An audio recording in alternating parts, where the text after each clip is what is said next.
in a silver limo. I swap it for time and I take it for me. More Jedi based in 2 days, I'm on Theo. I'm gone. Palomino Patron. Cappuccino Tuton. Alameda song. Stack it up, stack it up. All right.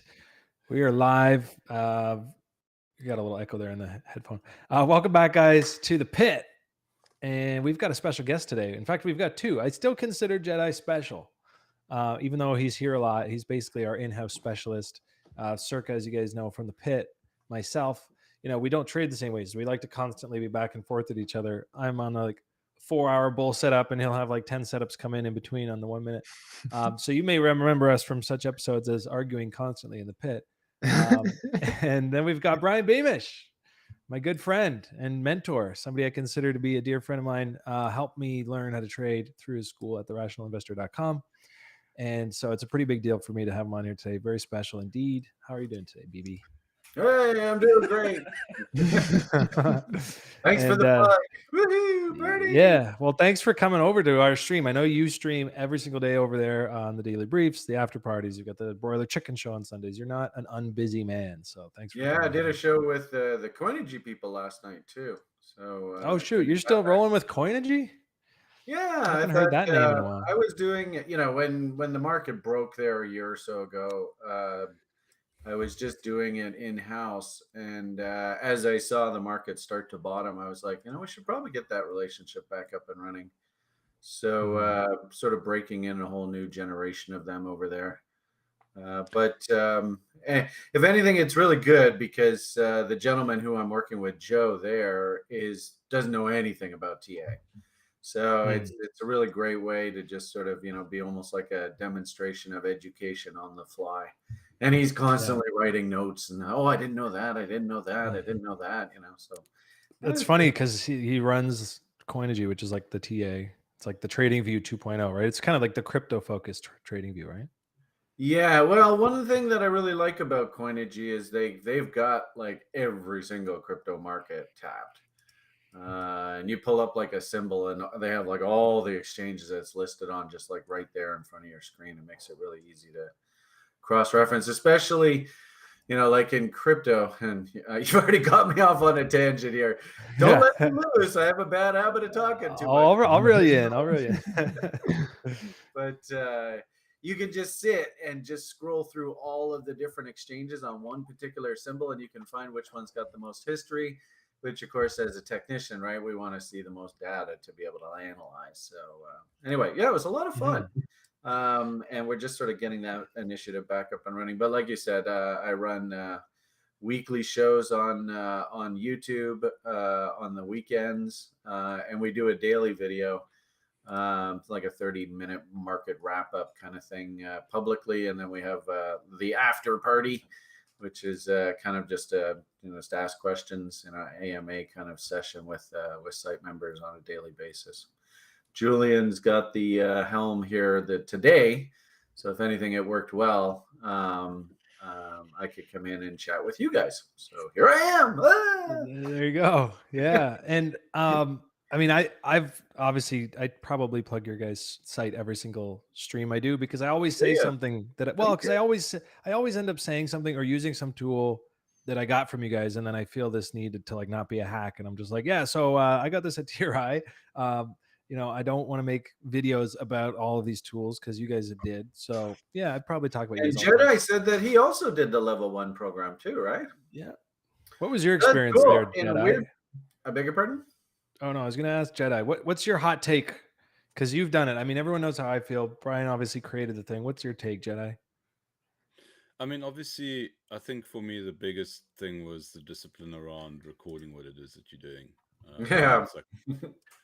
Like for me, that was it. Because it's something that it's really good to be. Well, I'm really good at like picking them, but then I'm really bad at the discipline around it. Cool. I see a setup, but then how do I actually go about like keeping my shit together? And I think that was like a big thing for me. Good. And then Yeah, I hear think you guys talking setups. It's beautiful. I hear setups like Colin's like, oh, I tried 4-hour setups. Circa's like, I'm on the 1 minute setups. Hey, Yeah. as long as you're trading setups, that's you are speaking the pit traders talk. So that, I mean, that's beautiful. When I Yeah. heard you guys say that when I joined you here this morning, I mean, you guys are acting like professionals. So that's good to see in here. We try. We are complete degens, Brian. Don't for a second think. I would never vouch for the personal qualities of pit traders. So I would, outside of the trading floor, hookers and blow and the whole darn thing, right? But when it comes to risking money in the marketplace, surprisingly, we don't really reinvent the wheel. It's already been fully vetted. I mean, God, WD Gann 100 years ago was doing this, right? So it's not like anybody reinvents this stuff. But at the same time, too, like I was telling the audience last night with that Coinergy video, is that nobody teaches this. Nobody teaches the process. Like, what is the process to actually transform yourself from? Well, that looks like. Do you remember? Am I allowed to swear on this? I don't know, but Oh yeah. No. All right. Family show. It's a requirement. You remember the guy? Do you want to buy some shit coins? What was his name? Franken something. Anyway, he was a German guy, right? I don't know whether you got. Maybe that was before your generation. But anyway, he would sit there and go, "Ooh, Ripple looks interesting," or "Ooh, XRP's up 1%," or "Ooh, Litecoin." Sounds like BitBoy. Surely you're talking about BitBoy. The German. No. Anyway, just the point is that that's the way the public usually participates in this game. Right. Yeah. Whereas, like you said there, Jedi, and that's music to my ears, right? Everything that you do in the marketplace, you have to log, you have to diarize, you have to journal, download your emotions, get them out of your subconscious. And if you don't log and you don't track what you're going to do, how do you even know you're actually doing what you said you're going to do? And it's surprising when you look back on people's behavior over time and you go, well, I thought you were going to buy W's. What are you doing buying that there? I mean, it doesn't make any sense. And they're kind of like, well, this guy on social media said, and it's real easy to divert right off of the, time-tested principles that will make you money and start just getting into the emotional, I'm just shooting darts, kind of idea. Yeah. So anyways, great to hear right out of the gate. I heard you guys talking setups right out of the gate, and that's music to my ears. It's a bit nauseating in the pit sometimes because you have various types of traders like going at it, and Circa in particular very active in there, and he's just masterful at his like levels on the 1 minute, and so he'll be like long, short, and long in between me getting filled on my long, and so he's just like, it's bearish, and I'm like, God dang it, I'm setting up for a long, and so price is coming into my long setup, and he's talking about being short 3 times on the way to it, and then I just have to make sure I don't let it get in my head that like it's midterm bearish or whatever, like that my setup's bad. And I have definitely like allowed, and this is the problem with not having a really concrete plan, is like when you allow other traders' ideas to get in your head and mess with your data. And I'll be the first to admit, I have slid on a number of occasions from the play from strength, journal data, like, and you just start firing from the hip. And there's very few moments in the market where that works for you, and it teaches you that bad lesson of, this can work. And then the market humbles you very quickly, and it reminds you like why you need to stick to something really almost boring and just passive as a trader. Well, I mean, what you said there earlier is it's really got to speak to who you are.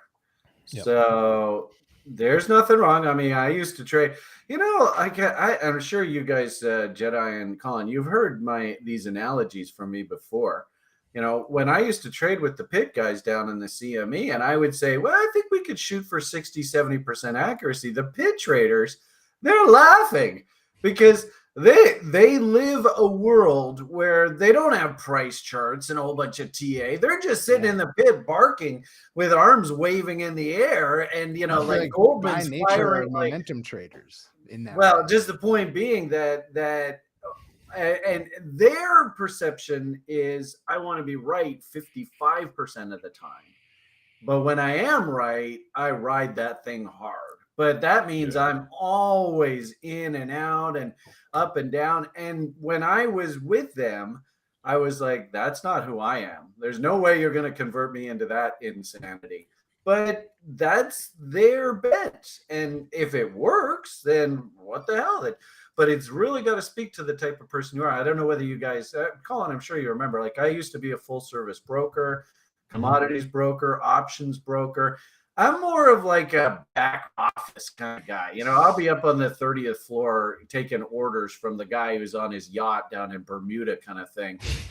But, you know, just barking the orders down to the pit traders versus the guy in the pit who's like, they used to call them koi fish. I don't know whether you know what koi are, and they come up to the surface. Big and they're like, goldfish. yeah, and Yeah. Goldman and Merrill and stuff are firing down like 500 lot orders into the pit. And these guys are just grabbing ones and twos and then quickly running over to the screen and hitting the E-mini, terminal and just clipping like a quarter point here, quarter point there. But it's not like my approach is right and their approach is wrong, or like Circa's approach is right and scalping 1 minute, but Colin, your higher time frame is right. It doesn't work that way. The most important thing is just to figure out what your personality is. What type of trader are you, and how can we set you up so that you can actually leverage your skill sets? And if you're a position trader, how do we leverage that maybe like slower pace, that kind of thing? If you're like a scalper, you see those, like 1 minute, I don't know, you trade off a tick chart, Circa. Do they have tick charts? Yeah, tick and Renko was Yeah. my main thing when I was working off a terminal, but now I just use 1M because you get used to it to a degree. Right. Yeah. Well, right now I'm trading an opening range trade setup on the crude oil, and I trade off of 10-second charts. There you go. Ooh, there- Pretty much that's tick more or Renko degen at than that I point. expected. Yeah. But hey, I got to be able to see the range off the lower time frame, right? So anyway. Well, that's the kind of meme we did to talk about. Like every weekly reversal starts on the 1 minute, right? And then Yeah. everyone's like, no, the 10-second. What Uh, it's like, I wish that I had a constant stream of your levels, RT, so that I could monitor them once they pull in, because like it really does. Like it starts on the 1M with a big old liquidation wick that gets bought up super quick, and like if I could just know your high time frame levels and use my low time frame execution, I feel like that'd be goated. Yeah. My favorite trade, and this is extremely rare, and actually Smeedy and I were talking a few weeks ago, we said, why don't we just wait for this trade? Like, why don't we spend our entire time just looking for these? And it's basically where you get into like a high time frame potential pivot and you find like a low time frame setup. So you can get in with extremely tight 0.25% risk on something that might run 20, 40, 50% or more. Best. It's like a scalp turning into a swing. Yeah. We've been kind of like thinking But through RT, this. isn't that the kind of like the staple for a bull market where you can do that kind of stuff? Well, yeah, I mean, the you know, one that I actually got in was last year on Neo, and it just came into this, but it was a bearish setup, and it came into this crazy 4-hour daily level. Like it had all the confluence of this is the peak, and then there was like this sweet little like 5-minute setup coming in short. And I managed to get in with a pretty incredible amount of size, but then I learned the hard thing about that is holding it for weeks while it shoots almost back up to entry 3 times. Yeah. So I actually didn't even make a ton of Solana had that set up on a number of occasions on that kind of like transition from, I think it was around like $80-$90, and it went all the way up to like 190, 200. And I think that kind of like 2-3 months period, I mean, I wish I was trading leverage back then. I mean, we were just shitcoining and obviously doing really well, but I mean, imagine having like a substantial long on that, like you just make life-changing money. And it's like, that's actually the setup that I want. So we're talking about the ultimate setup. I want to set up like that next bull market, please.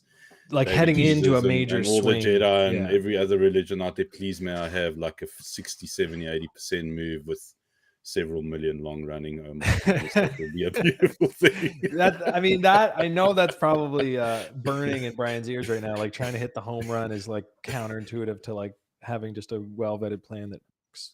Actually, home runs are nice. I might disagree. You can hit a home run with very limited risk that way. And the German bun traders. I remember this famously. their most important aspiration in life is just to get a free look. So, I don't know whether you know Bun. Why are there so many sexual innuendos around this little delivery? I'm a little bit concerned here. Sorry? Okay. I don't know Around what the Jedi's German talking Carry about. on, Brian. Somebody Sorry, just mute carry Jedi. on. No. Just the I heard point being buns. I heard that buns and they try and get into a position, sell half of the position at 2-1, stop to Right. break even on the remaining, and now you've got yourself a free look. So you've made a little bit of money to pay the bills, and then if you can just have the discipline just to leave the damn thing alone. And the only reason why I made reference to the buns was because they can be insanely volatile. Yeah. And if you can get that free look, and then all of a sudden somebody, one of these, talking heads says something, or some Fed official, nods something, the damn market can limit. We're actually, crude oil just did that the other day. I know as a trader at the old prop firm that I used to work at, Top Step. She was a trend trader, and the market was ranging forever, driving her crazy, but she was able to strap on a short in crude. And I mean, you saw crude, it lost like $10 there in 2 days, and she rode the whole damn thing. So way to go, Tori. But the point being that that's totally doable. There's nothing unrealistic about that. But kind of to your original point, Jedi, the most important thing is you got to learn discipline and patience. And ironically enough, once you get into that free look position, you got to almost let go a little bit. Just, look at my stops at scratch. If I get blown out on the remaining, so be it. But just let the darn thing work. Let the market make you rich. And the good part about what's happening now, of course, a year or two ago, market was extremely dangerous there in crypto. And, I think a lot of kids had their hearts broken there. But 23, according to, I don't know whether you guys follow the Benner cycle, but also too, Bitcoin halving cycles, all that kind of stuff. This is our basing period. If you were ever going to get yourself set up and ready to rock this thing and do your $1 million trades in Schultcoin land, this is the year to get, in my YouTube videos, I go, at YouTube, you can't swear. So I go, just make sure to get your skirt together, right? Because we got to try and think of colorful ways to say, get your shit together, get your plan together. How are you going to establish those risk-free positions, and then just let the market let you get rich? Brian, Which is harder than it sounds. It's like simple but not easy, right? Well, Brian, but Colin, I do the sell half on a double strategy. That's a very easy way. It's almost overly easy to just give yourself permission to just keep riding these things. And if they go 100x, oh boy, that's a lot of doubles. So anyway, sorry to interrupt. Brian, question. In terms of, you talk about this preparation and I agree with you. I think this is the time, especially I think over the next 18 months. And you've spoken about it a lot on Twitter, and it's kind of like you've been very adamant. Okay, cool, we've bottomed. This is looking really good from a planning perspective. What is your plan? How are you approaching this from a strategic perspective when you say, I'm getting my shit together? What does that actually mean for you? Well, 2 or 3 things. And really all depends on how much experience you have at this game. So who am I talking to? Am I talking to a veteran who kind of knows, like you guys are talking setups right out of the gate? So to me, I'm hearing that you've already got a trading plan in place. You already have your strategic vision. You've identified why you're doing this. Where do you want to go in life? I don't think it's a good idea for anybody to go I know Colin has an expression that I sometimes get a little bit cringy at, the ape in kind of thing like that. Yeah. I'm a risk manager, right? So by definition, I will never go all in on an idea because I'm just too chicken shit. It's just, it's my nature. But so I guess the point here is what audience am I speaking to? If I'm speaking to a brand new person who's never done this before, in our education program, our level 1 instructor, which I absolutely love, he requires every single new student to do 100 paper trades. So I can't really, it really all depends on the person and what their experience is to answer your question. So I could maybe like answer three different. Well, we can go from like absolutely know nothing to, okay, well, I have maybe a year or two experience to actually I'm a veteran. I've got several different trading plans going. I'm a portfolio manager. So who do you want me to speak to? Jedi. So I think somewhere in the middle there. I think Jedi's understand the genuinely got a question? notepad out right now. He's hoping to get that answer. I'm for sorry, himself. Jedi, did you hear my question? Just repeat the question because Okay. What type of trader is he speaking to? Yeah, What you level do asked me want a to answer? question, what is get your shit together? So the question is, who's asking the question? Is it a brand new person? Is it somebody who's got a little bit of experience, or is it somebody who's relatively familiar with this game of trading? Who am I speaking I think it would be somebody who is relatively experienced Okay. and is aware of what's going on, as opposed to someone who's completely oblivious. Because I'm assuming that if we are getting our shit together, we've walked a couple of miles in the space. Okay. And it's kind of like, okay, I'm looking. So from my perspective, and I think everyone who's present here sees the value of what this market has to offer us, particularly the crypto market. How do we now command the respect from ourselves in order to go about our business so that we can maximize the profitability that this market can deliver to us?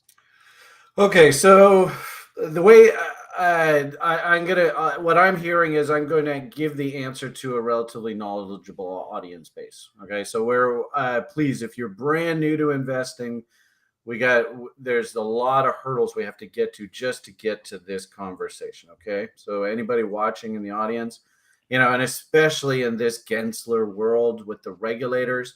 I noticed you had a big fat disclaimer right at the beginning of your show, which is probably a good idea.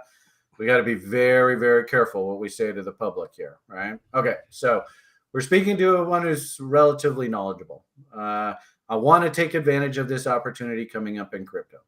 First and foremost, usually if you look at historic studies, usually Bitcoin bottoms about 6 months ahead of the halving event. So we know that the halving event's coming up in April. And we know that once the halving event happens, the whole fundamental landscape of the entire space changes. It's like literally they hit the reset button. And what's odd is that it's almost like a whole new wave of investors come in with a lot of, there will be the BitConnect type people, they'll start coming into this space because the fundamental backdrop is hit the reset button. A whole bunch of, the technology that I suppose the next generation of DeFi, whatever that looks like, and all of those projects, they're all going to start getting funding. And I wouldn't be surprised if we actually start to see that by time we are in fall of 2023, winter, spring of 2024, a lot of the stories that we're obsessed with now, especially things like Luna and stuff like that, ironically enough, a lot of the people coming into the space are just, they're going to be like, Luna? What was that? Do Kwon? Who's that? It's weird, but that's what seems to happen. So with that in mind, good idea to have an overall strategic plan. I think it's a good idea within that plan to have several branches. And don't just limit yourself to one particular field. I do like the idea of just staying active on a daily basis. So if you want to allocate maybe 5% of your stake to high leverage 1 minute setups to keep you busy through the day, there's nothing wrong with that. If anything, that gives the investment part of your portfolio time to breathe and grow, and you're not constantly overly supervising it, because we know what often happens in this space is you get yourself into a good position and then you end up talking yourself out of the damn trade. And it's like, oh, yeah, okay. A couple of you said, I've never done that. No, Well, never. No, never. Did that this morning. No, the way that we have it is like me personally. Like I said, I love to trade futures. I've been a futures trader like 20, 30 years, commodities broker, whatever. So you can't get that out of my blood. So I have one part of my trading plan that just strictly keeps me busy opening range trades, lower time frame. What I do, like kind of what you were speaking earlier, is I identify 4-hour levels in the futures markets. And then when the alerts go off that I come into those 4-hour levels, I drill down to the lower time frames and I'm hunting my El Tangonators, bots, whatever, all my fun little setups that I like to trade. So that's like maybe 5% of my stake, that overall money that I'm working with. Then I like to take maybe another 5-10%, and I will do my little old lady approach to investing, where what I'm trying to do is I'm trying to basically own the market. So I'll do like, of that 5-10% stake, I'll put like 0.5% buys in at I'm hunting for assets that are at the bottom end of the range, and I'm just bidding, accumulating.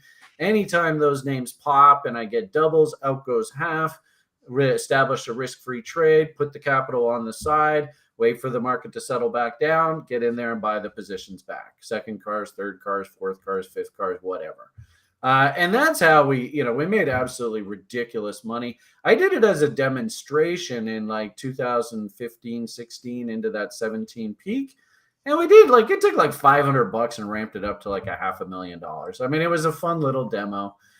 Anybody can do that. Anybody. And that's the good part about that kind of approach. It's pretty simple stuff. Then what I want to do, and this is where actually I really have to lean on you guys, is I've got like 5-10% of my stake in the futures, having fun day trading, keeping myself busy. If you want to trade shelf coins off the 1 minute, 5 minutes, the setups, whatever. I got 5-10% of my portfolio in that little old lady approach, just accumulating, buying good ideas, selling halves on doubles. Then like a much bigger chunk of my portfolio, maybe we'll say like 25-30%. I want to identify 4 or 5 names within the crypto sphere that kind of give me exposure to various different segments of the market, right? You've got your Doge coins, but a Doge coin is not the same as a Bitcoin. You've got obviously all of the ETH and the various different tier 2s, I think they call them, that go off of those, like the AVAXs and the Arbitrum, Cosmoses and all that. Yeah. One sector I think is going to do really, really well here is the GPU space. And so we have the renders and A caches and stuff like that. So what I want to do is I want to create kind of like a universe, and these are investments. So I'm putting my money, I'll put like maybe 5, 10, 20 grand into each of those ideas. And I just want to let them grow. I have the same principle. If the asset doubles in price, I always want to get that free look, right? You heard me earlier talking about free look. Yeah. So if I can sell half on a double, great, I'll do that. But then I'm just going to let the rest ride. And we did that on Luna, for example. The irony of it all there is my last sell order, I got filled at $60. My next sell half on a double order was at 120. I don't know whether you remember it. I topped out at like 119. I just missed like that much. But I was buying the darn thing at $5. So, and of course, selling the whole way up. So it was almost laughable when the whole damn thing rolled over because I didn't have any risk involved, but we made a lot of money off that darn thing. So that was a perfect example of, why the little lady is so important. That was like probably the best one, because then when all the, when it crashed, it was like, okay, suddenly that, I'm amazed at how many people actually have issues with selling halves and doubles, because they're like, oh, you're never going to get 100x if you already get taken out of like 80% of the position before it hits 50x. And we couldn't get swayed to sell half on 100. But yeah. Well, what's worse is like the Three Arrows Capitals guys, right? Where they go from nothing to billionaires and then right back to nothing. And their attitude was don't sell half when it doubles in price, buy more. And that's really bad risk management. I mean, I actually you know, remember the stream where Suzu described that. He's like, why would He you sell said half if it's going up? Buy more. He's Well- known for saying you should buy all-time highs. Yeah. I remember, well, maybe not. You don't know. How would you remember? Maybe Jedi probably remembers and Colin. I mean, I've been at this game a really long time. I mean, maybe I look relatively young, but I've been at this game. I was a full service commodities options and, you know, RRSPs for the American audience, 401k. Investment advisor. I was a fellow of the Canadian Securities Institute, who fancy designations and all that crap. So by definition, I am a risk manager. So I'm always obsessed with risk. And so that's the perspective that I come in. Now I tell everybody, once you've done that first sell half on a double, what's your risk to be involved in the name going forward? It's zero. So that's the ultimate position of power. If you were ever going to be in a position of power in the market, having zero risk is the ultimate position. Now, you know, like Luna, for example, we started getting in there at like 50 cents.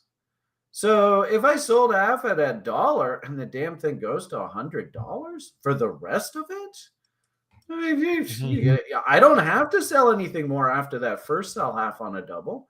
Right? We could ride the whole damn thing to the moon.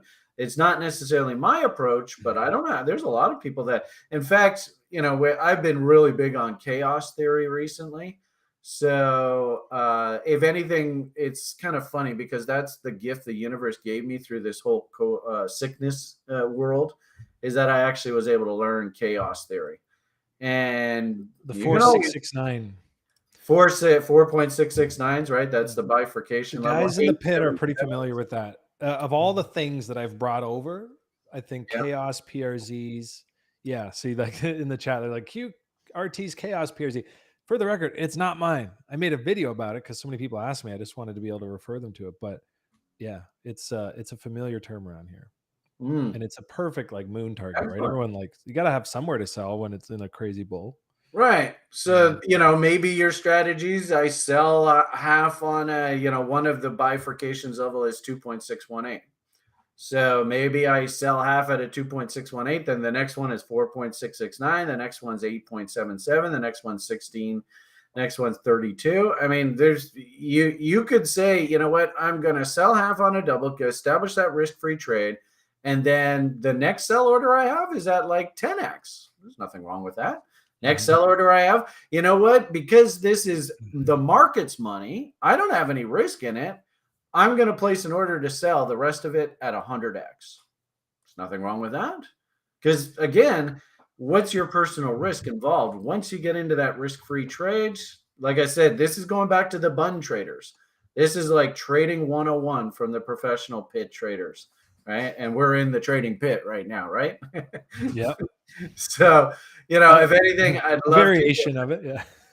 So, you know, even, I mean, I hate to say it, but like even Bitcoin, it was down there at 15 G's. Is it a surprise that it stalled out here at 30 G's? I don't think so. I think that was probably a lot of your Goldman Sachs's and Merrill Lynch's and Joey Diamonds and stuff. They were in there buying that big dump into 15 G's. Once it got up to 30, out goes half. All right. Why did the market top out there?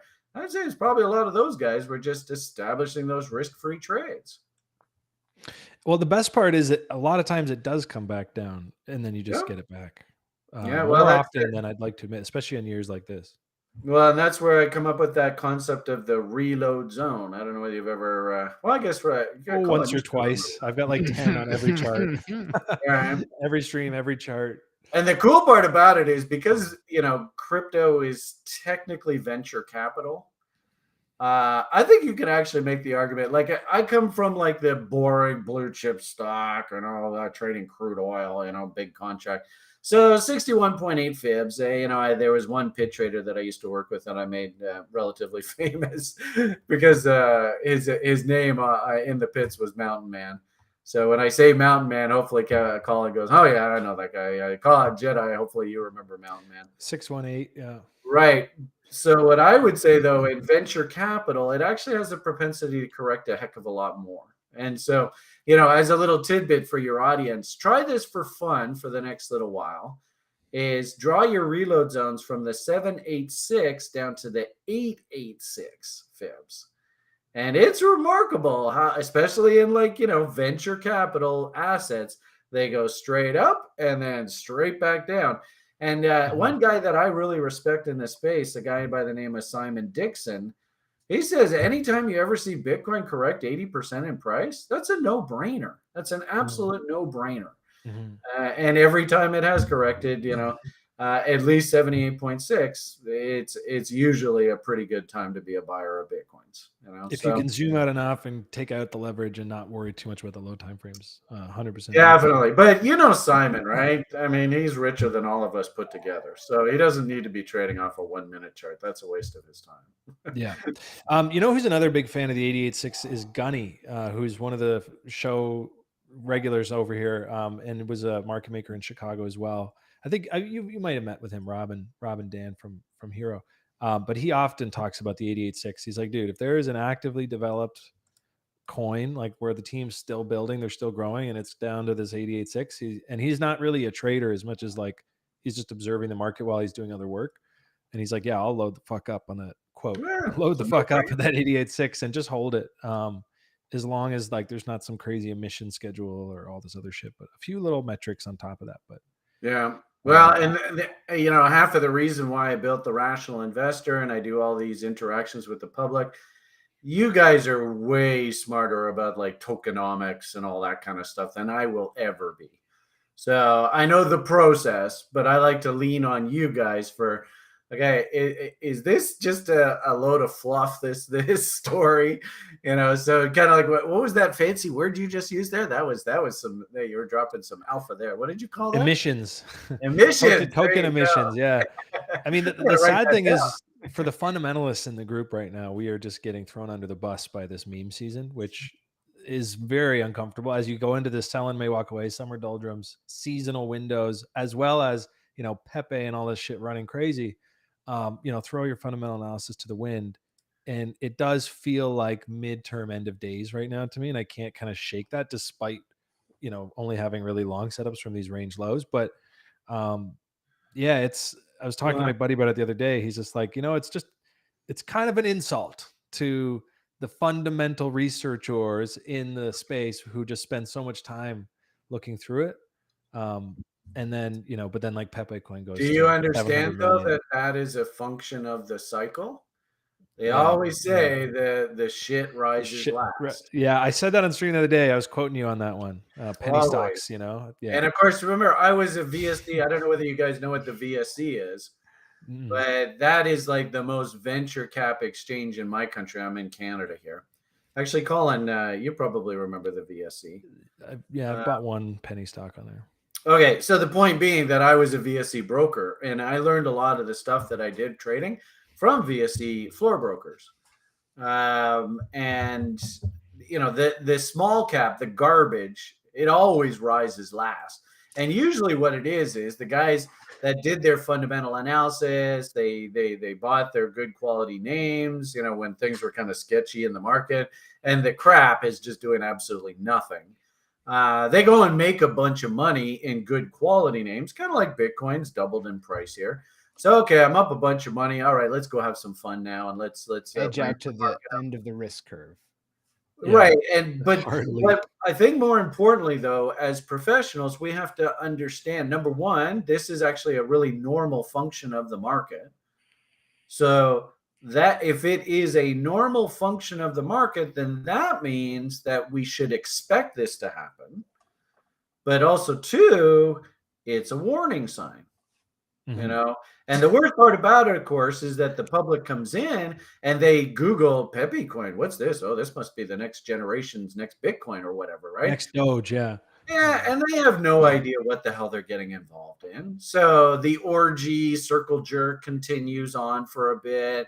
And unfortunately, that in itself, you know, for the professional, this is another reason why it's really good to be a seller into those rallies, You want to pump Peppy coin 100x? Great. I'm going to be selling at 20x, 40x, 80x. I'll be, and on all of my tweets and stuff, I even write on the darn charts, you know exactly where I'm going to be selling my next coins or my next stock. So you want some of my coins? You want some of my stocks? Come on up and bid the price up, and I'll be more than happy to give you some more. So if anything, you should expect this. This is part of the landscape. And that's what hurts the most, is that I repeatedly don't, dog season 2021, this season, somebody showed me on Pepe Coin. I have it on the chart. It's circled on the chart forever as the place where I passed on something. It's up like 45x. But it's not only is it kind of an end of days feeling, is at least for like a bit of a midterm, it signals that most often, but it's like missing it and also knowing you've missed it, and there's probably nothing very cool left coming for a little bit. I want to jump in for a second because I was reminded of Hasaka saying, I don't know if it's his, but he said, God saves his strongest pumps for his most redacted assets. And that's certainly what's going on now. But we never did our market overview we normally do, and I would love to know. Yes. Yeah, sorry for talking so much, guys. Is Beamish bullish? Why don't we do a screen share? Let's flip over. I'll tell you what, when I do see Brian, because you are very patient in the market, and so like last year and stuff, and it's always at this point of like hopelessness where I'm just like, in this case, wiped out by FTX, so I was feeling pretty shitty. But you were looking, and I caught you on there saying like, this is probably a good buying window, and it reminded me to get the hell up and get back on track. And on January 4th, I kind of was back in the market. Oh, good timing. Yeah. So I appreciate, like, when you're bullish, it means a lot to me. When you're cautious, it means a lot. Like, what are your thoughts, Ryan? Right. Okay. So specifically about Bitcoin, I mean, you guys pulled up my chart here, so you can kind of see how I look at the market. Actually, the easiest way to understand when Brian's going to be bullish or bearish is actually to put most of this stuff away. And I remember I was a commodities broker. Maybe what might be handy for you, if you guys don't mind, I'll show you one of my web pages that I run that sort of helps me make decisions in the market. Hell yeah. Okay, so on the Rational Investor site, and I've been really privileged. I work with a gentleman who's incredibly smart at programming, so he's able to put all this stuff together.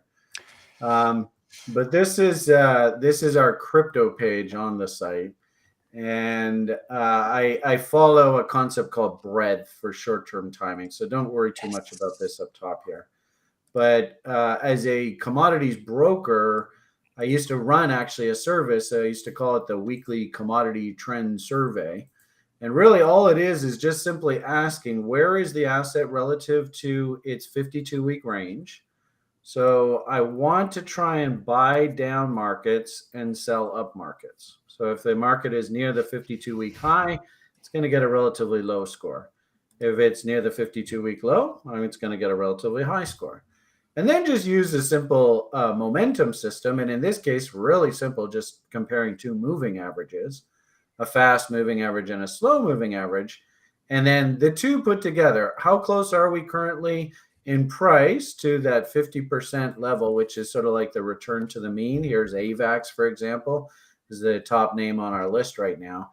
And then what is the relationship of the fast moving average to the slow moving average? So if we go back to that Bitcoin chart, and you can see, and I keep telling everybody in the public here, this, 5s and 6s are the absolute best kind of score that we have in our scoring system. And there are a lot of 6s in crypto right now. So that by definition forces me to sort of change that mentality that, if we look at the Bitcoin price, you can imagine up top here, and I use these moving averages. This is the 13 EMA. This is the 30 SMA. And of course, you can see, I could just take like a simple fib tool and the 50% level, right? All I'm doing is I'm just simply, there is the 50% rule. And you can see, you can set your watch to this stuff. In fact, if I'm not mistaken, there's some guy out there in internet land that goes, well, if it ever backs up into, where the hell are you on my list here? Here we are. The pump chaser zone. I don't know. You guys ever Who made that? Right? There is that minimum chaser zone, 38.2 to 50%. So, here, this was a beautiful example of that. We back up into that window, and that, I would be okay with hunting long setups down in here. Not so much as a investment, but more like trading kind of idea. But anyway, back to the original point here. So I score everything in the universe based on, for example, and the easy way for you to do this is maybe just take a date marker. And this is a weekly price chart. So 52 weeks in a year. Hey, look at that. Pretty good eye. So, at any given point in time, you just move this along and you ask, okay, where is the 52-week high and the 52-week low? Actually, yeah. So you can see even now we're over here. So I have to adjust to there and to there. So you can see, based on the fact that we're relatively close to that 50% level, we're not down here. We're actually pretty close to that 50% level. It's awfully tough for me to get too enthusiastic about coming in and buying Bitcoins. So I don't know whether you saw, but on my on this sheet, remember I said 5s and 6s are like, I got to really pay attention. But you notice like Bitcoin down here, where is Bitcoin, BTC? There, oh, he's at the bottom of the list. He's getting a 3 right now. And he's actually been trending higher for like 12 weeks now. It's been, this trend is getting a little bit old, right? In fact, actually, I do remember you put even a comment out that usually, and maybe just to clarify that a little bit, over 52-week ranges, markets like to take about half of that range. This is like WD Gann, say 26 bars, and they will do that 50% retracement. That's that move there. Within that 26 week, it's kind of, it's like Gann's kind of bread and butter. Usually price moves in lockstep, 1 unit of price for 1 unit of time. So if you think 50% level is sort of half of the range, and 26 weeks is half of the price range. Does that make sense what I'm saying? Yeah, and I've talked about that at length on the show. Not quite this though, not the 52-week range, but the whole move. So I actually had my 50-50 up at like 42K in May, as Circa knows. Right. But I actually like your look, and then I'm like, oh shit, it already came in, and I'm sitting here waiting for it. Well, and so that's like just because I've been as an old commodities broker and stuff like that, right? So I mean, I've been doing this forever. Gann is obsessed about the calendar year and 52 weeks. That's super, super important to him. So anyway, just the minor detail, guys. Sorry, I left that out. That's why we're here. I beg your pardon? Sorry. No, I'm saying I left that out in my chat. It was more about takes back half the move and half the time, and I had the move being the top. Okay, so yeah, I would agree with you that naturally speaking, we should trade back to this 50% rule at some point down the road, but not necessarily exactly that, half of a calendar year kind of idea. That would be May 8th, so I don't think so. Roughly. Yeah. 2019, anyway, we were 2 weeks late, so but it did. That would be nuts. Yeah, it did come in. It did come in 2019 is when I was actually learning it at your school about the Gann 50-50, and I remember that study. It came up, to 13K or whatever, and that was basically like it hit the circle, but it was a week or two late. But then it took the 50 of that back in half that time. Like it was kind of crazy. As I was learning, I please understand, anybody watching this, please understand everything about TA is all about us humans interacting. And the problem with that is that we're all we have make our own decisions. So what ends up happening is the market is sort of just basically a collective perception of what all of our individual opinions are. And sadly, of course, if you get too many people looking for one particular thing, it just won't happen because too many people are on one side of the trade and it can't just naturally develop. So I always want to, just remember in the back of your mind, TA is more of an art form than a science. So you can't sit down and say the market is guaranteed to do a 50% retracement and 50% of the time that it moved. Generally speaking, yes, that's a generality, but we can't, don't ever get into the position or spot or something where somebody's like, well, you said that this was going to happen. Like, you can't do that in TA. We are statisticians at best. Right? I learned that from you, thankfully, to See- never just put anything out as like will happen. It's always just like, this could happen. Let's see. It's interesting. And really what it is what's the odds? Because at the end of the day, right? Probabilities. Well, yeah, what we do is we trade edge. And edge is just simply, well, if this and this and this happen, statistically, there's better than a 50% chance that will happen. And, if we can get that statistical number higher and higher and higher, you will never get 100%, though. It just will never happen. So anyway, back to our story here. The point that I would just simply make, and then also, too, like Colin told you, he came in at actually seasonally a very favorable time in the market. We'll put this indicator away, right? Coming in, there's an old expression in the market. Actually, it was another Canadian, Don Valou, kind of your neck of the woods, probably a little bit further east from you, Colin. And he used to always say, buy when it snows and sell when it goes. I don't know whether you've ever bantered that around on your site. Heard that a few times, yeah. Andrew says that a lot. All right. Everybody in the Southern Hemisphere, it's the exact opposite. So I'm not quite sure where you are, Jedi in the world. I hear an accent in your voice, but if you're south of the equator, then turn the whole phrase upside down. But if you're here in North America, always remember, buy when it snows, sell when it goes. And, we can get into the functions of the money cycle and venture capital financing and stuff like this, but this is actually extremely normal, what you see here. Very cliche, which bothers me a little bit because, like you said, the Pepe coins are rallying. Well, that's very cliche for the end of the move. No. Right? So you can now we're starting to build edge. Can you see how we're starting to build edge?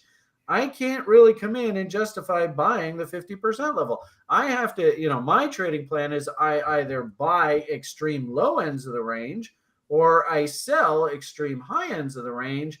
And I'm looking for that return to the mean, right? That's the 50% rule. That's sort of my bread and butter. And a lot of traders, this is their bread and butter. It's a pretty typical sort of setup, if you will.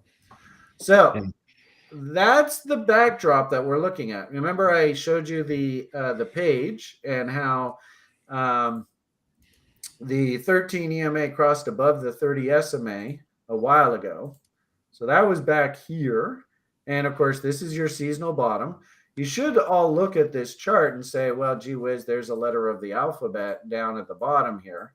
And if I was going to be a buyer, you really want to try and hunt this letter of the alphabet, these W's. The W's are, again, they are more edge for us traders.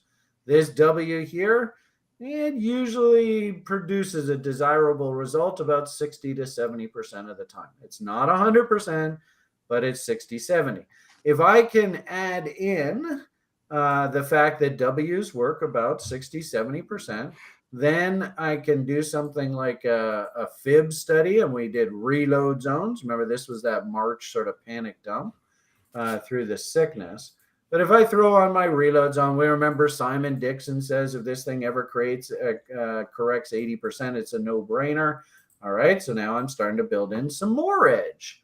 Now I've got W's. They usually work 60, 70% of the time. Simon Dixon and his 80% correction. Usually that's a pretty good time to consider buying. We've got seasonality coming in here supporting the trade. Hopefully you can see there were a bunch of reasons to be thinking bullish down at this part of the chart. And not to mention the blowing up of one of the biggest exchanges. So when you're thinking about how does this down move end, it often ends in a catastrophic cacophony of okay. And then you want to throw in some more fun stuff. This was that actually happened right through a lunar eclipse. God damn it. Didn't I just say there's another lunar eclipse coming up here shortly? Wow. Is that the start of something bearish? Because I was asking today what was the story? I made reference to it a couple times. What was the story that blew up before FTX? Celsius? Well, yeah, but Oh, Three Luna Arrows. and Three Arrows. Yeah, Three Arrows was the big first like institutional one. I think. well, no, No, I think Luna Celsius. was actually a little bit below before that. But the Luna, point is, Celsius. Yeah, who knows? Luna blew was up bad. through a lunar eclipse. And how ironic, eh? Lunar eclipse. Love it. Yeah. So should we maybe respect this lunar eclipse a little bit? I think so. Yeah. We another person who's hosts the show with us, Chewbacca, is not here today.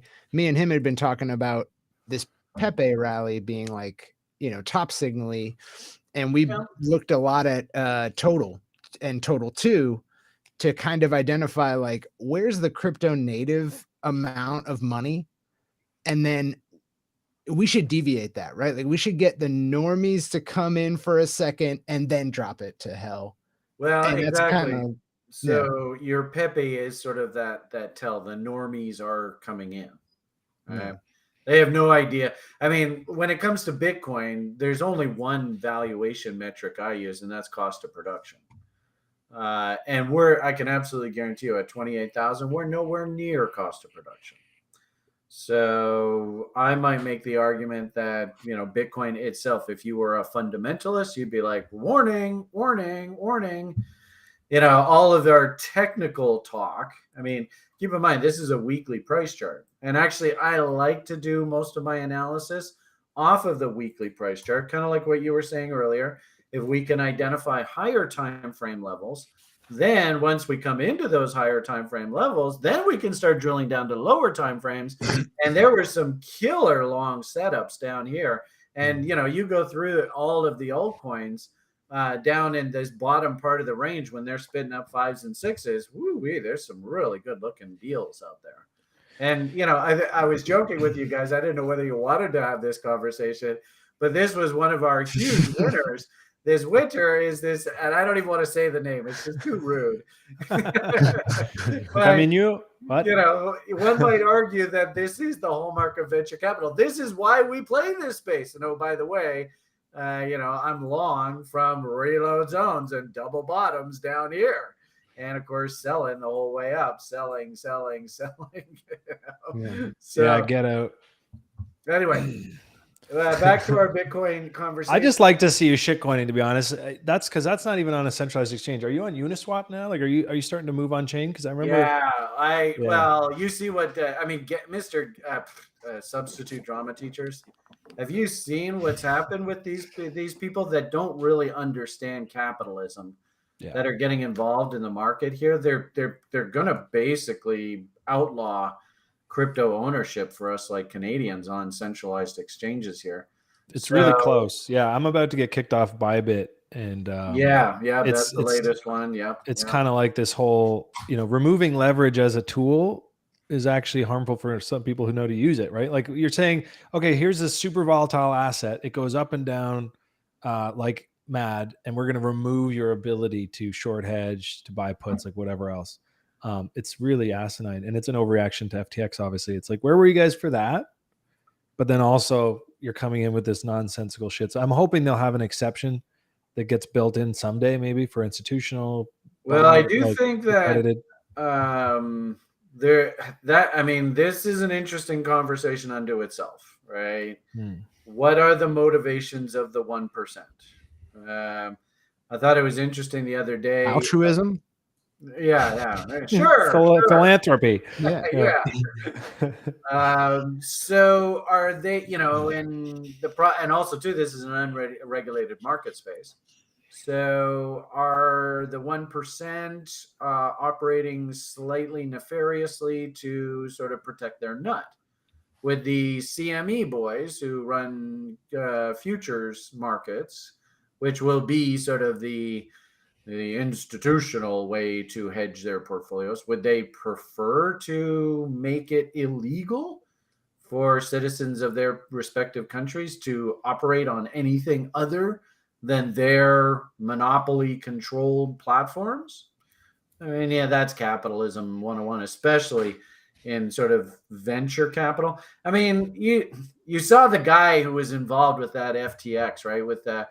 You think Sam Bankman-Friedman guy is actually smart enough to pull off this con job? No.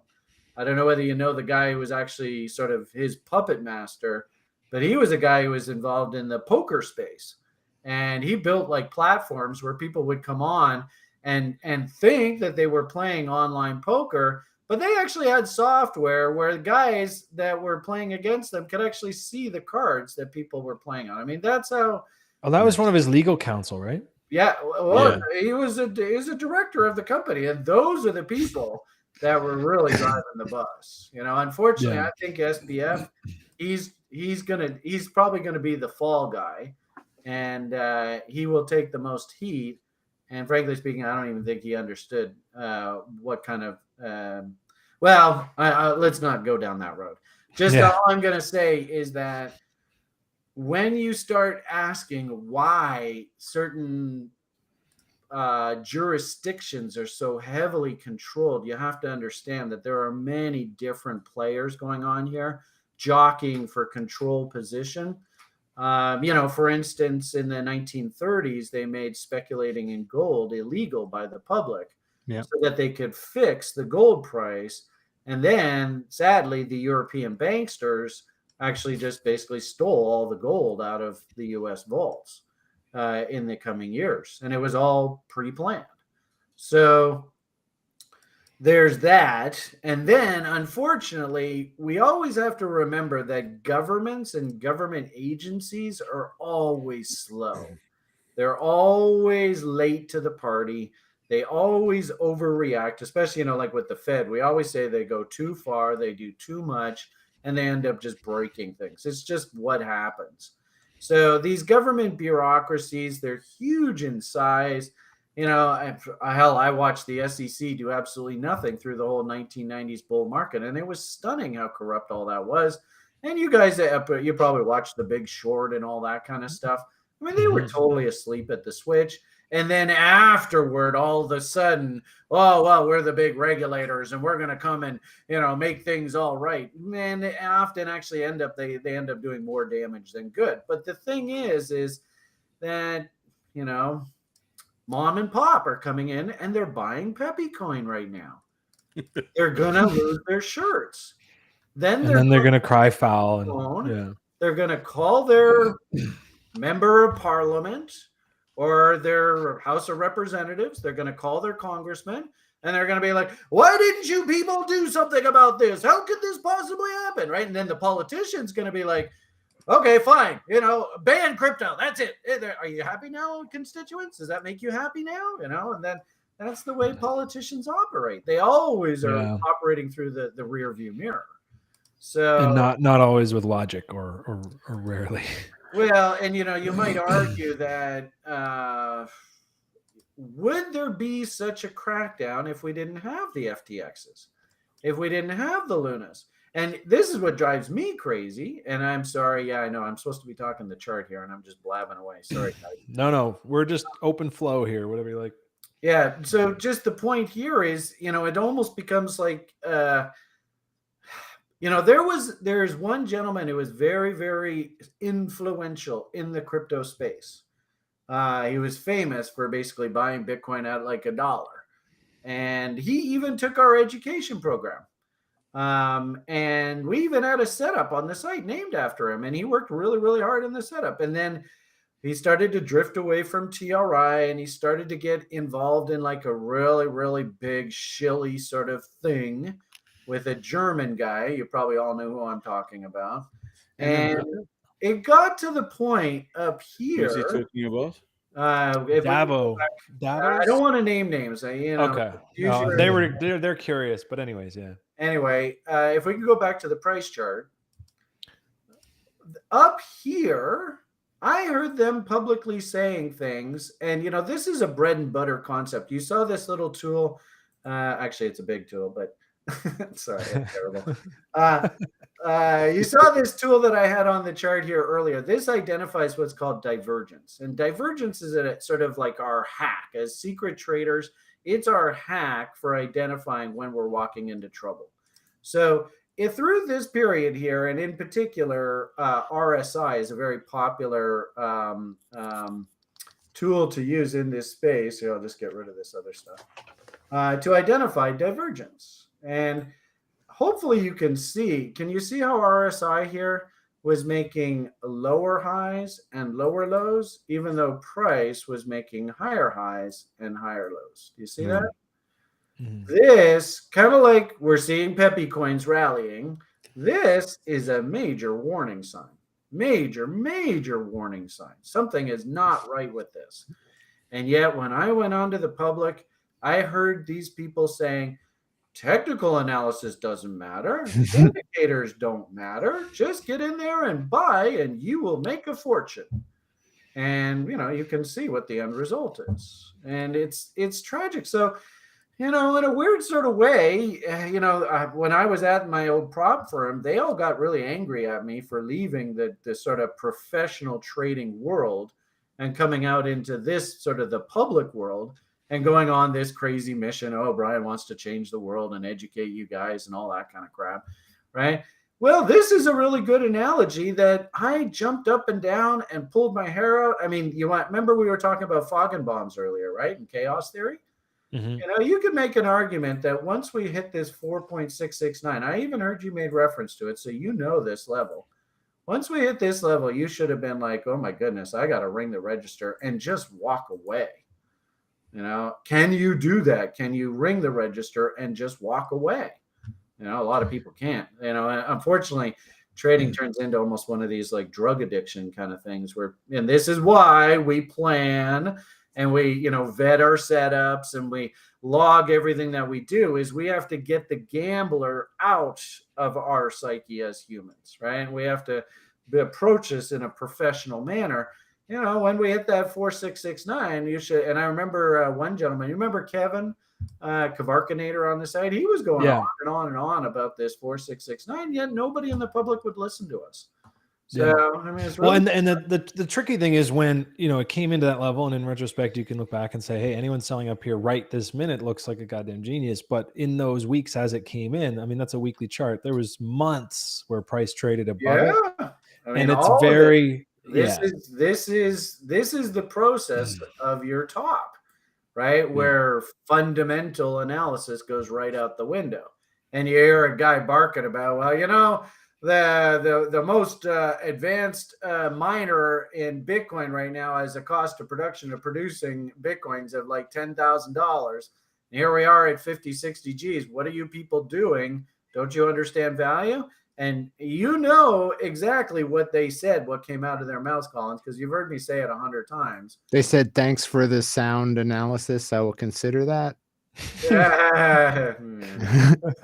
They say, but Brian, this time it's different. Yeah. Too high and then too low, right? And the irony, and there was, and you love these people because they're genuine and you don't want to like crap on them. I mean, half of the reason why I don't have like a gazillion followers is, there was one gentleman, I think his name is, I want to say Benjamin Cohen, I think it was. Cowan, Cowan. Are we really going to talk about Benjamin?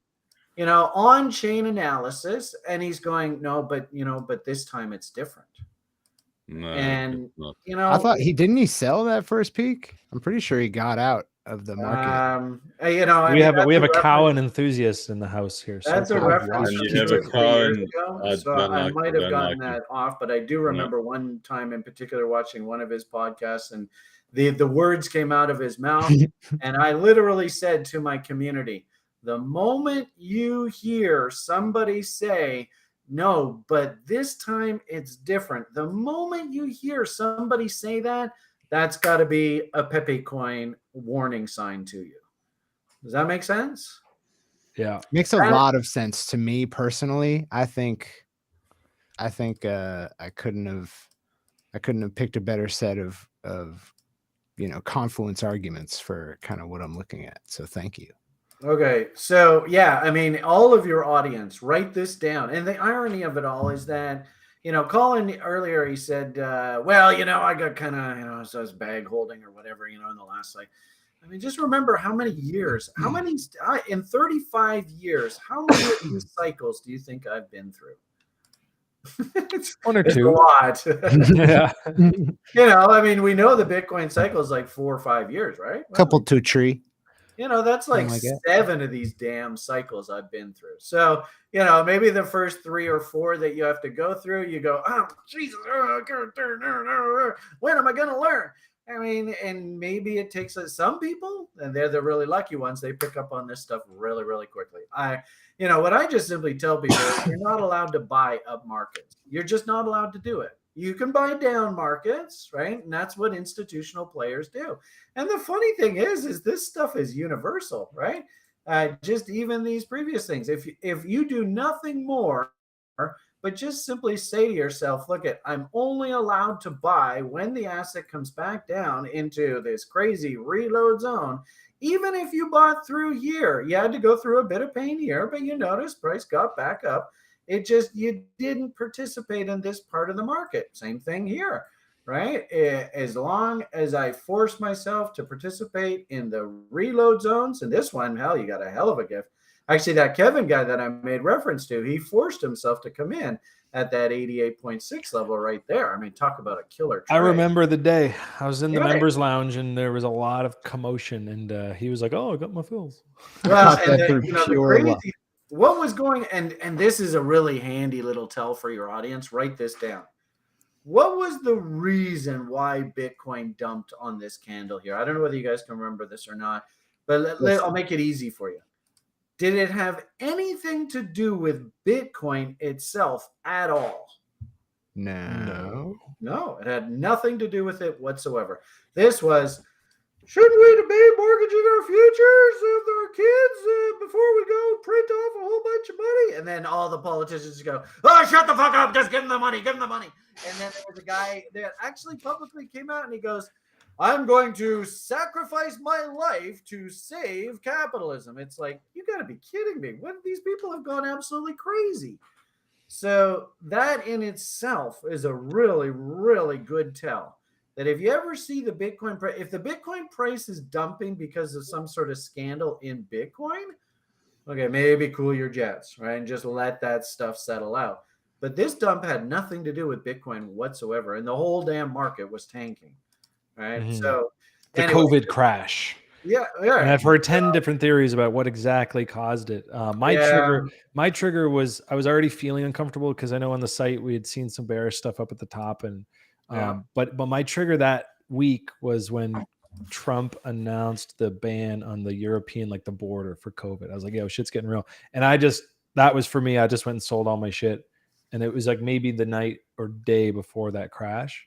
Yeah. Like the last of my spot holdings. And then I actually did manage to load up. If you zoom in on that low, this is a setup that I love that I picked up over at TRI. We should wrap up pretty soon. We are getting to that hour and a half, but I got a couple other things. No, I didn't. I talk way too much. I'm sorry. No, you're beautiful. This is great. But I'm just plugging that thought into our minds so that we know we're close to the end. But go back down there. Yeah, that 4 hour. And if you drag just a little reload zone locally, and there was a nice 4 hour, and that was actually, I mean, you could, 4 hour daily, but it popped right in, and that was actually. I don't know whether 4 hour. I don't know whether I can go back there. I'll bet you the 1M is premium. The daily it's fine too, but it was that reload zone there. It was actually a perfect tag of the 702, my little sweet spot. But that was it, and so I just bought back there. I said, okay, I'll take this against those lows. And if it goes below that low, I mean, I certainly want out of this thing again. But picked it up on that wick, and it was. I'll never forget that because it was the first time that I sat back and actually used the TRI thing for a high time frame pivot. Because I was only just learning, right? I was probably in level 2 at the time.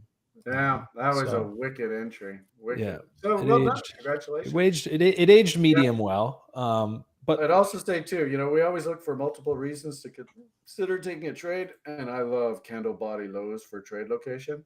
So as soon as you see price come down into these candle body lows, anywhere down here would have been a fantastic risk against that tail. Yeah. So, nice trade. Well done.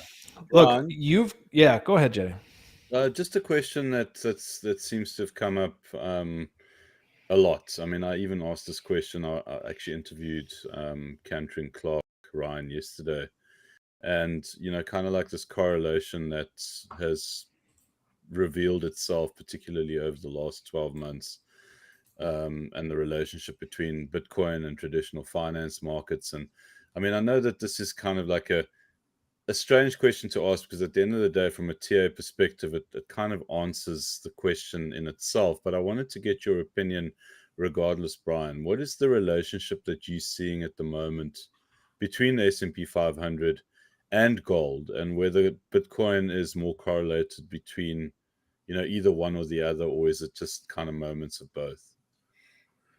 Good question. I think, is the question about crypto or is the question about Bitcoin? I think it's more about Bitcoin, because I think crypto generally does follow Bitcoin's kind Well, of mood. no. And See, so yeah, that's why it's important to Yeah. distinguish the two, because yeah, I do believe that Bitcoin was created as a way to hedge the ridiculous money dilution that was going to have to happen in the fiat currency system. The 1% knew that this was coming. Like Rumsfeld. Oh, we accidentally lost $1.2 trillion. I don't know where it is. Has anybody seen it around? It's in your back pocket, sir. I mean, it's just blatant. I mean, just ridiculous. The way a certain political party just absolutely raped our society there 10, 20 years ago. But the way out of that dilemma, of course, is they had to turn the printing presses on, which means that the value of these individual currency units was going to collapse, and we needed something that was going to offset it. And the issue there is that so much of the financial system is leveraged to the gold price. And, if you go out on like just classic social media and you talk gold, I mean, God, there's so many gold bugs. Remember, I was a VSC broker, right? I used to have tons and tons of gold bug clients. So everybody and their brother was long gold. So as a result, and of course, there were so many derivatives of this, ETFs and gold stocks and options. And I mean, just went on and on and on. Leveraged, products that Colin was making reference to. There's tons of those in the gold space. Gold couldn't be used as that classic hedge. It was too securitized. So they had to create something new to be that hedging proxy. And sadly, I think that's exactly why Bitcoin was created, and it did its job beautifully. We're not in that part of the cycle though anymore. We're actually now, believe it or not, we've actually transitioned into the coming growth cycle. So this is why it's super important to distinguish. Are we talking crypto? Are we talking the evolution of DeFi? Mr. Vitalik and his world supercomputer. This is a pure proxy on growth. If this industry grows, I found it interesting. I listened to the CEO of JP Morgan here recently, and the interviewer is like, "You don't like Bitcoin?" He's like, "Oh, I hate Bitcoin. Hey, Bitcoin's horrible." And then in the very same breath, the reporter goes, "So you just don't like cryptocurrency? You don't like the blockchain?" And he's like, "I never said anything about blockchain." So clearly, blockchain and blockchain technology is a huge growth driver going forward here. Like it will literally change the world. Everything about the classic financial services industry will become obsolete because of blockchain. So that is going to be a massive profit driver for these big banks. They're going to get bigger and stronger and more powerful and more profitable because of blockchain technology. So this is where it gets a little bit tricky. Now, Bitcoin is trying to evolve. If you listen to what the hell's her name? Caitlin Long. I don't know whether you know who she is. She's trying to start up a Bitcoin bank. And she's a really big fan of the Lightning Network.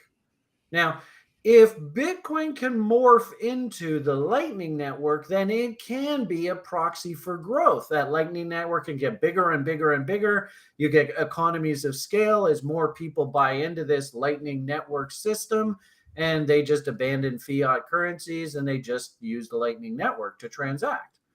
So it all depends. Is Bitcoin's going to remain in that store of value story? And if that's the case, then it just stays as a one-to-one relationship with assets like gold that are store of value stories. If, however, and this is where I think crypto goes, is that crypto as a technology and blockchain as a technology is a massive growth driver for this coming greed cycle and the millennials, right? Most of you, I think, I'm an old guy. I don't know whether I look it, but I'm in my 50s.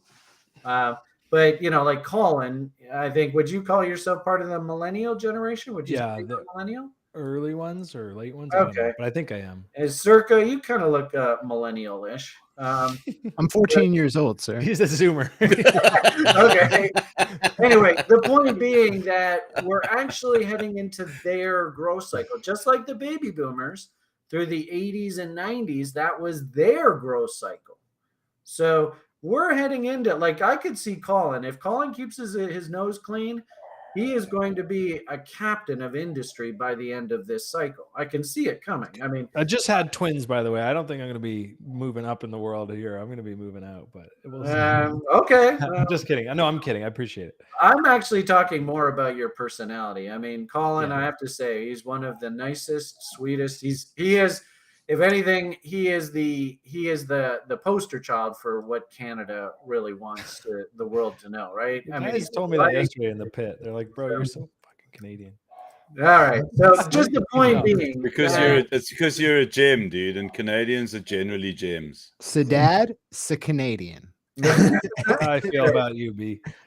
Point is, we're in your growth cycle. So can crypto, and I do believe things like Ethereum are actually more growth proxies. And definitely. Does this supercomputer just like take over the internet?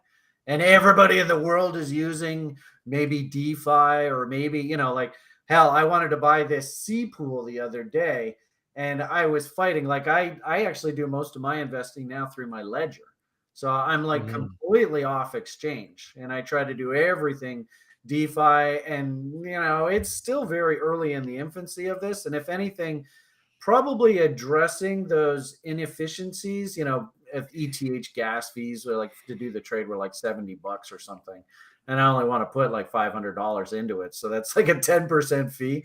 So names that can identify and address those inefficiencies, those are probably huge profit engines here in the next, this coming cycle coming up. Solana. Yeah. I don't like that. See, now I've never been a fan of Solana. Solana is, it's gotten a lot better.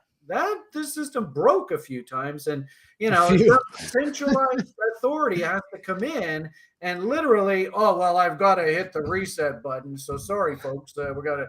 So I've never really been a fan of Solana, but that's just here nor there. You pick your poisons, and the irony of it all is that if you time these cycles correctly, as we were kind of saying, Pepe coins, that kind of stuff, you can participate in a Solana, even though some people might look at the tech and say, there's actually a couple problems in here.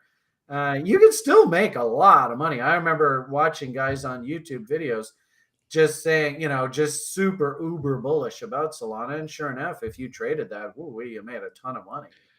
Ironically, just fun. There's a fun bit of irony here, because we have some of the devs in the chat who work at Hxro Network who are building. This is a Solana stream, sir. This is a Solana stream. Oh, is it? I just created a whole bunch of haters. Sorry. Look, you're talking sense in the sense that, like, you look at it really obviously in a price, like the moon that it went on. There was a lot of toxic VC money in there. There was a lot of like this idea of like SBF chain. A lot of chamath in there. Complete twat. And yes, they have shut down a number of times and had to flip start.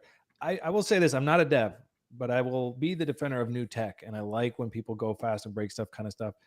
Solana's infrastructure, everything about it is completely different. So when you spin up like a Phantom or an AVAX, and I love AVAX, But when you spin up these EVM compatible chains, it's a very much a copy paste with a few parameter changes on ETH versus trying to create something completely new. I will say that in defense of Solana, I don't actually hold any right now. I don't hold any AVAX. I had a little bit of ETH because I need it. It'll be interesting to see the day when, you know, you need to hold some of these coins to actually use them. Like ETH is, like you said, it's generally something I need to hold to be a trader. Yeah. If I'm trading there. I'm really excited, by the way, for what's being built on Hxro Network on Solana. They just announced today like a new gaming platform.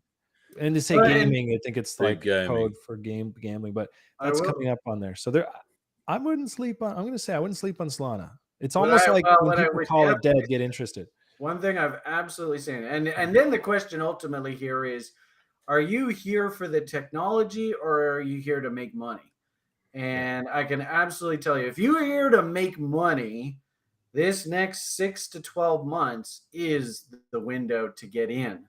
And like, you know, if you're saying that Solana's got a whole bunch of dev coming up here, you know, there will be people in the venture cap space that January 1st, they're going to have like $100 million sitting there going, okay, I have to invest this. Where am I going to invest? And so if you can identify like a pool of these projects that you know are coming down the pike and they are going to hit the market into this coming bull cycle over the next 2-3 years, let's say. Like my perception is I want to basically be selling everything November 2025. Yeah, So- I've got that circled in my calendar as well. And Brian, then I I've got wonder, like new- you said, art not science. Does it happen that way because so many people have that circled? It's going to be interesting. Will Well, it be different I mean, this time? Probably not. Well, kind of like that Bitcoin chart that I just showed you, right? I mean, I'm not going to be in the business of telling you the exact day and the price that this thing tops. But when I start to see auto manufacturers going on Saturday Night Live talking about how wonderful they are, but they don't really, you know, like I was in Doge back when we were doing street parades here in Vancouver. I don't know whether you guys remember that. And you know, the kids, they wear all the crazy outfits, and that's what Doge was. And then all of a sudden, you got these billionaire guys that coming in, you know, just rocking the thing. Of course, the price went straight up, and then you know they go on like I said, popular. Do you think many people on Saturday Night Live really understand crypto? No, No, that was they a haven't got sick it. top signal, though. I didn't short it, but man, I wish. But I just had. the point is, that's just like the Pepe coin kind of talk, right? Yeah. It's the same sort of thing. I mean, it's not exactly the same. But anyway, the point being that I want to exit into these 4-year cycle windows. Is it exact? Maybe the top comes in December. And I know that there were some people, and I think I even heard you say earlier, that they kind of walked away from the market in like November, December in 2017, only to see the market actually top out in like January of 2018. And some of the Pepe coins were going absolutely nuts into that peak. And if anything, you know, when we start to hear people say, no, this isn't the peak, November 25, this won't be the top. This time it's different. Well, then It's you the know. adoption curve. Yeah, right. Then Yeah. you know. Super All cycle, right, dude. well, Now, I'm doing that, like playing this next cycle is made incredibly easier, or at least, you know, you keep a little more of your hair if you come in with a plan. And if you start, like you say, during this year. So I'm just going to give you guys a little plug on TRI because Brian, you're a humble guy, but you've been on here today sharing us your experience, your alpha. I'm telling you guys right now, having been around the site for about 5 years, it is like 1% of what you get over at TRI. So you guys have a new term coming up. It's starting in about 4 or 5 days, or the signups run. Yeah. Now you had a special offer on here that you talked to me about, and the idea of giving people who are watching the stream today a discount. So if you wanted to I thought sign that would up, be a good idea. Nice karmic. I mean, the irony of all this is that we basically give this education away really, really cheaply. I mean, if you want to do a screen share, I can show you our little sort of promo page, if you will, and I can just sort of talk you through it. yeah, let's flip over to that. This is we actually even have a raffle. So this Sunday I will be doing the raffle. So maybe pop on here and just throw your email address and you might just win the raffle and you get a seat for free. I mean, who knows? Every term we always give a seat away for free. It's a 12-week program for the introductory program, and I think Jedi that's the level 1 program that you took, right? And Yeah. it's designed to just simply help you learn how to build a trading plan and what are the key components that should go into the plan, your strategic vision, your tactical vision, try and understand the overall framework of the market. And then we like to leave you with a couple sort of setups that I like to use, time tested principles, 3-step setup, those kind of things. We've actually tried really hard not to inflate our prices, even though everything else in the world is just going absolutely crazy. Really wanted to try and keep at this $1,000 price point. And that's our basic introductory. We do have packages if you want to do all three. What I would say here is like I said, I talked to Colin and I thought, for the purposes of you guys, let's throw you a bone. We'll give you 10% off. So we'll knock 100 and change off of the price here for you guys. Specifically, Julian does have a specific link. If you would like me to give you that to get that 10% discount, it's a 12-week program. So, for less than $1,000, that's basically about like $80 a week. You get like 2 or 3 hours of lectures of the particular topic for that week. And then we get a 2 or 3 hour session with an instructor on the site to actually answer questions through the term. So I think it's incredibly good value. And as you said, our new school term, we do 3 terms a year, 1 in the spring, 1 in the fall, 1 in the winter. So this will be our spring trimester session coming up. And actually the good part about it is, this page does a pretty good job of advertising. This guy you've probably seen. There's your friend. Yeah, interesting. And actually, well, we won't go down there. But the point is he gives a pretty good review of what we do. I'm just a little cross at him that he doesn't trade more setups and put his opinion in the German guys away. But anyway, if you want, you can come on this site and get a pretty good idea of the reviews of our students have given us. We have a pretty good. I think I'm on there somewhere. Yeah, I do think you are in here somewhere. Look, anyone who watches this stream regularly has a sense of what it meant to me, so I won't go into that too deeply. I mean, I could just say that it's not like us on this stream. We don't really sell anything. We don't even have ads. Like we're not a shilly stream, other than like shilling shitcoins as a joke, mostly shit posting. But like really, the idea of bringing you on here today was just to shoot the shit and timing it around the new term. It's for me, like you said before the stream, you're like, look, you can have a referral for everybody that comes in, or we can just give them a discount. Guys, take the discount. I don't want the referrals. I don't need the referrals. You know why? Because I learned how to trade at TRI and I make my money from trading. So like, if that's not a good enough sell point, I mean, I could just say I took all 3. It changed my life. It is $1,000. I was a teacher living in a basement. It wasn't very practical at the time. I made some money shitcoining and I spent some of it on that, and it helped me not give back 90% of my shit, which I had done twice before I joined TRI. So I'm going to leave it there for my sort of delivering for you, but I appreciate it. I mean, it's really rare. We don't really want to shill. No, it's not a hard sell episode. Come and enjoy the show and go do your thing. But it is. Do you think I gave you guys any value with all my blabbing away here today? Yeah, I'd like to conclude with the real gem for me was your delivery, or should I say the reminder of their cycles here. Be aware of what the cycles are doing, prepare accordingly, plan accordingly, be disciplined in the approach that you take, be aware of what's going on in the market. It's never fucking different. It's always going to be the same. It just depends. Yeah.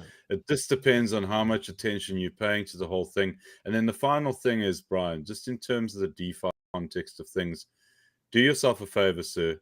Go and check what we do from Blockmate's perspective. 100%. This isn't necessarily for the viewers. It's more specifically to you. You've given us a whole lot of gems. I think we've got some gems for you in terms of understanding the DeFi market. You want those 5 or those 10 that you want to find now so that you can plan ahead.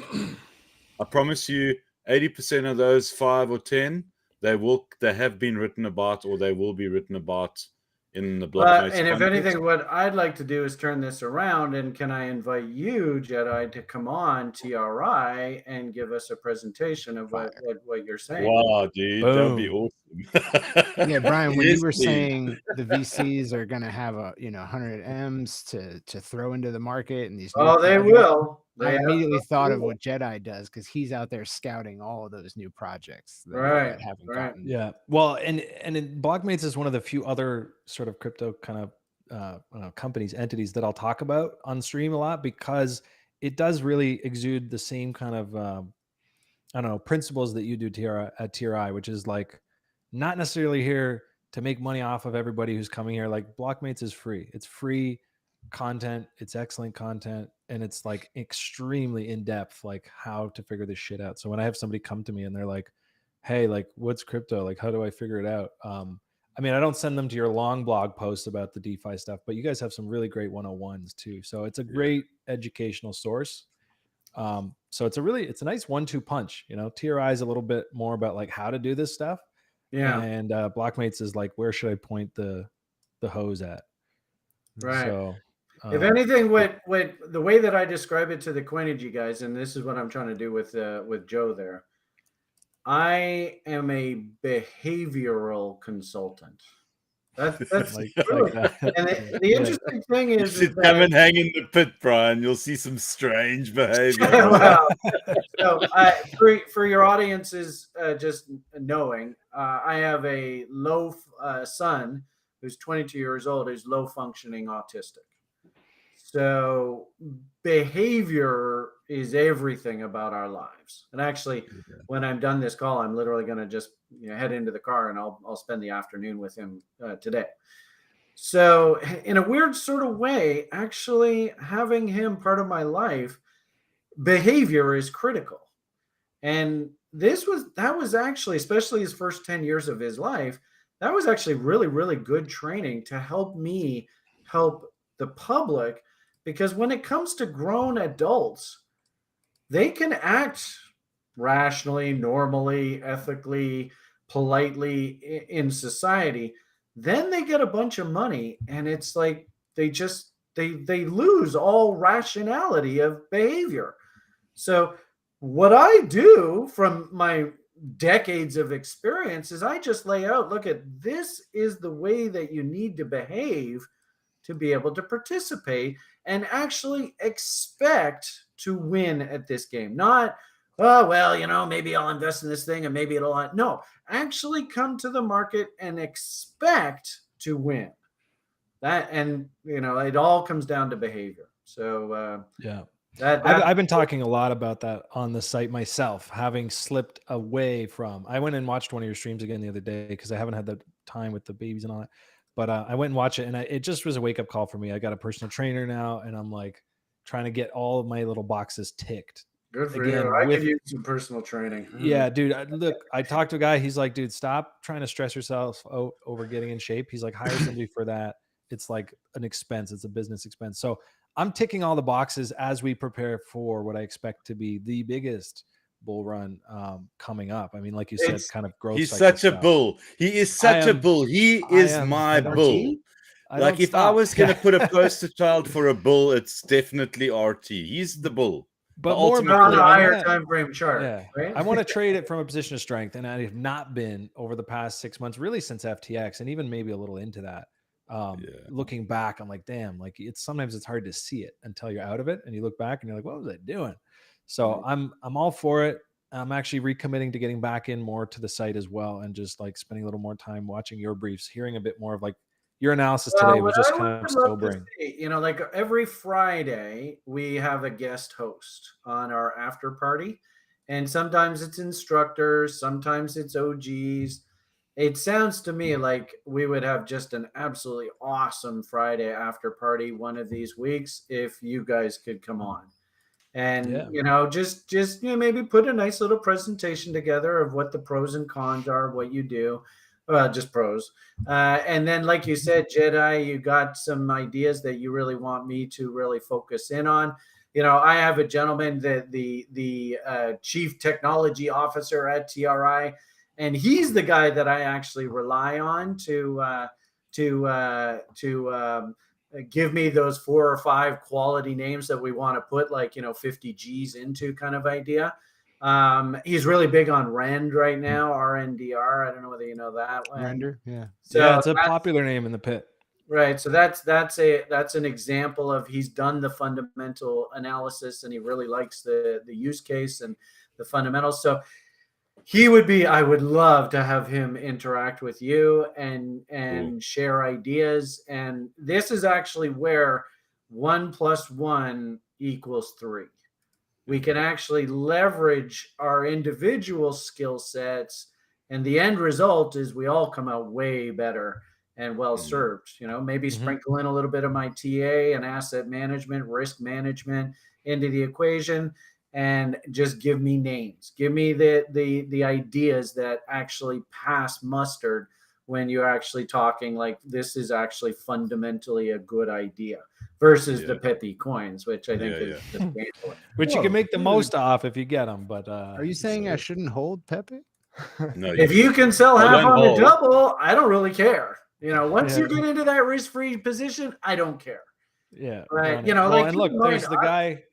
Yeah, Circa was talking before the stream about the guy. There's a $27 wallet, right? The guy got in $27. It's on chain. He hasn't sold any, and it's worth like $4 million. 4.2 mil, dude. Meme 4.2. number. Yeah. Now, if he got his $27 back, he's good. Let it ride. But at this point, because he, you know, like he's treating it like risk free, I guess, because it's $27. But whoever that person is, entity, whatever, that's an insane thing to not sell. But well, and you know, unfortunately, you know, There I you go. even had students of mine. There was a movement called the Lunatics. Do you remember that? Yeah. These You're guys looking at were- one. Bastard. No, Right, so they No, I'm all kidding. went in and they wouldn't sell anything. And at the top, they were millionaires. Yeah. And they were all like, well, Brian, you know, I appreciate your education, and I'm not going to diss you because you got a lot of experience and all that.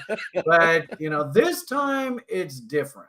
Why don't you step Mm. aside, sir? We know what we're doing. yeah, Yeah. yeah. Yeah, right. The lunatics. I I forgot don't about mind, that. you know, the peppy people out there, as long as you got your, and if you're sitting on $4 million, why not take $1 million out and go and buy yourself a nice treat? Because you Regardless couldn't of whether round the trip thing, it fully if you did that. pardon me? This guy's going for full round trip to $27, I think. Well, That's exactly what he's Yeah, going for. no, but that's the thing. And I, to my credit, for all the lack of playing from strength in certain moments in the past 3 years, I do tend to ring the cash register, and I often just ring it early. You know, February 2020, I rang it. You know, 2021 in April, right before dog season. But like that's the thing. And if you keep just extracting a little bit, and I find myself, I've actually started to recognize when I get a certain level of anxiety, and I've stopped trading as well. And it's usually because, you know, you've made some money, you started to kind of look at it visually as like, this is the money I have. And then when it starts to go away, you get anxious and you don't trade very well. So I notice that about myself, and I'll just pull money out. And it's usually early, but it's like I say, better early than late. Right? well, Top in secret- fact, what I would personally like to do, and this is the whole sell half on a double strategy, is I want to remove myself completely from the equation. So the So it doesn't more, matter. Yeah. yeah, the more mechanical this becomes, and the more sort of rules based, and look at, this is my plan. I'm only as good of a trader as how I can actually follow my plan. If I can't follow the plan that I laid out, then I suck as a trader and I'm wasting my time. And frankly speaking, because I'm an educator in this space, if I can't do that, then I got no business teaching any of you. So I'm only as good of a trader as I am that I showed you this is what I was going to do. This is my plan, and I executed on the plan. And the good part about things like sell half on a double is it removes all of the emotion from the equation. Like I said, I did really, really well on Luna. I was up there selling in the 60s, and I bought at like, I think about $5 or something like that.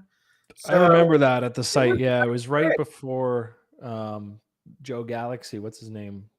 The billionaire Canadian guy, Galaxy Digital. Oh, Novogratz? Novogratz, right before he Yeah. started touting Luna around $7. You guys had just loaded it on the site, and I remember thinking, like, damn, I missed it. And it was Well, like, and it then was like $7. Stewart, he was in it at like 50 cents. Yeah. So that's why I like having a guy like Stewart in my back pocket. And he's this sort of, like I do my little old lady accounts and a good demonstration. You want to keep this as simple as possible. Follow the little old lady, sell half on a double, right? That kind of simple thing. Sjord, he is sort of managing those little bigger portfolio positions, and he's really good at identifying these things just as they're coming out of the gate. And that son of a gun was long from like 50 cents. Crazy guy. So I have a feeling you're going to hear about Tapioca DAO when Jedi comes on the stream, and I hope you do, Okay. 'cause that's one that we're really excited about coming out soon. And I'm asset Omni-chain, agnostic. I'm not here to make a judgment. Yeah. What I'll do is I'll That's it. take your idea, and if the community vets it, that's a pretty good idea. Then I start hunting reload zones. I start hunting divergences. I start hunting W's, and I'll trade. Right, I'm here to make money. So I'm always open to new ideas. Beautiful. Well, look, it sounds like we're going to get Jedi onto the after party on a Friday. I just actually spoke to Chris in the DMs earlier today. He was like, yo, let's get you on an after party. So I'll be over there. Cool. And if Circa brings his guitar, maybe we'll let him come too. Right on. I think it'd be great. Why don't you just take us out there with the guitar, Circa? This guy shreds, by the way. He was on here pre-stream. You shred, from my perspective. Anyways, before we leave, I want to give you a congratulations on the baby, sir. I don't think I've actually formally said, congratulations, Dad, again. Appreciate it. Yeah, no, twins. One of them had a fever last night, so I'm a little anxious about it. I'm a little worried. I'm going over there right now as we wrap up. He's okay now, but like we need to talk to the doctor. It's the first not great news we had at that age. They're very premature, so I'm just gonna go over there right now. But thank you, I appreciate that. Yeah, congrats. Hopefully that turns out well. Take us out with a little blues, brother. Brian, it's been an absolute pleasure to have you on the show today. It just puts joy in my heart, and it really helps me recenter back to what works in my trade stuff. And I've actually been working with my cousin Smitty Boop, who's a TRI vet as well now, on rebuilding that trade plan and just getting into shape and getting everything together for this cycle. So thank you. Yeah, Brian, please come back. Please come back. If it at least 3 times a year pre-term, it makes sense. But even in between that, if you're ever just like, you know what, I want to go. And like we'd love to have you guys on the Daily Brief after party too. So let's build a two-way street here, right? Let's keep it going. Yeah, dude. And I think we're gonna start the blues every show, taking us out, Circa, because that's let's go, dude. Guys, thank you for coming today. And whatever you do from now until next time, you have 4 days if you want to get serious about trading and go over to TRI's website. Otherwise, from now until next time, always play from a position of strength. Take care.